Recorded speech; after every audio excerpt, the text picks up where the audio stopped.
আসন্ন নির্বাচনকে সামনে রেখে নারায়ণগঞ্জ ১ আসনে বিএনপি প্রার্থী মুস্তাফিজুর রহমান ভূঁইয়া দীপু গণসংযোগ ও পথসভা করেছেন।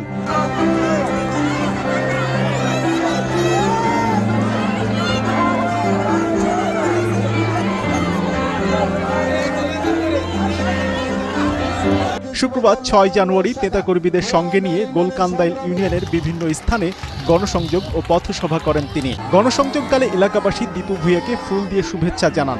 এলাকাবাসীর প্রত্যাশা এবার বিপুল ভোটে জিতবেন দীপু ভূঁইয়া।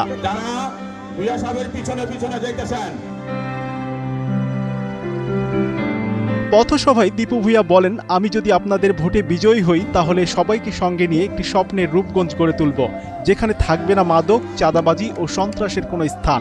টানা তৃতীয়বার অর্জন করেছে দেশের সেরা সুপার ব্র্যান্ড স্বীকৃতি বসুন্ধরা টিস্যু। এ সময় তিনি উন্নয়ন, শান্তি ও জনগণের অধিকার প্রতিষ্ঠায় ধানের শীষে ভোট দেওয়ার আহ্বান জানান।